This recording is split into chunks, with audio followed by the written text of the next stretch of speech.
Oh hey, have you ever wanted to learn about the prophet Jeremiah? Well, you're in luck, because today we're telling you about his story.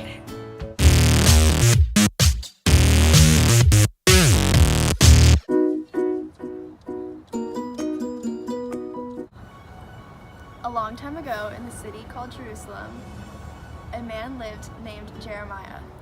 He was called to be a prophet and to warn Israel of the severe consequences of breaking covenant with God.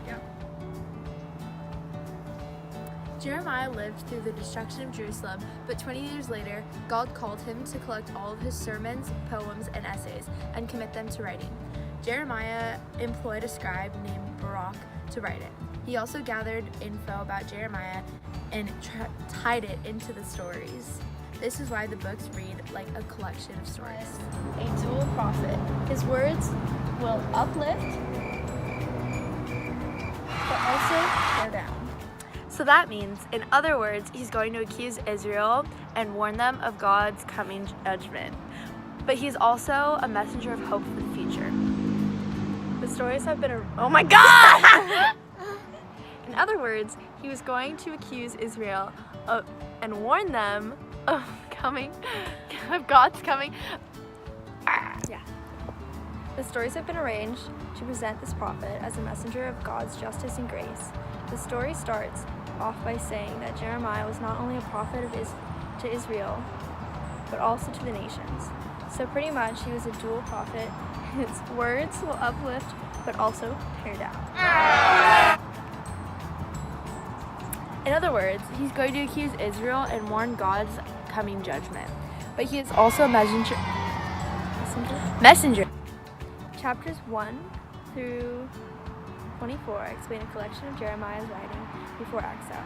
The core idea is that Israel broke the covenant with God. He also violated all the terms and agreements with the Torah.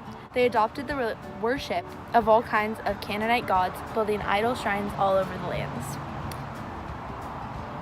Therefore, Jeremiah develops the metaphor idolatry and adultery. Jeremiah also accuses Israel's leaders. The priests, kings, and other leaders became corrupt. They abandoned the Torah and the covenant, which led to a tragic result.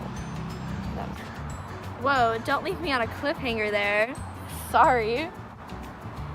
But if you want to know what happened next, you can buy the book of the prophet Jeremiah. Only in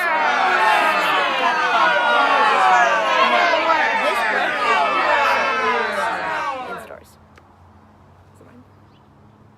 What? No, I'm dying to know what happens next. Yeah, well, I don't know. I think you should go buy the book. Like, really, you should go buy the book. Please, it sounds so good. Okay, fine. I'll give you a little bit more of what happens next. Okay, so after they abandon the Torah, it leads to a tragic result, right? So, rampant social injustice. This means that the most vulnerable people in Israelite communities, such as widows, orphans, and the immigrants, were all being taken advantage of in clear violation of the Torah. Oh my God, that sounds horrible. Tell me more. I know. And guess what? What? The Israelite leaders didn't even care. Well, that's all I'm going to tell you for now. But you know where you can find out the rest? Where? I don't know. Yeah, you can find it at www.kateandsarah.com. Yep, you heard it right. www.kateandsarah.com. Once again, that's www.kateandsarah.com. Go check it out. Folks, you heard it right once more.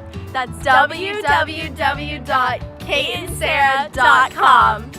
Wow, Kate, that sounds like such a good book. Am I right? Yes, I'm so excited to read the rest. What about you? I just can't wait. It's just, it's pulling me. I just want to go buy it right now. I can't wait to see what happens next. You just said that. Me too. Yay!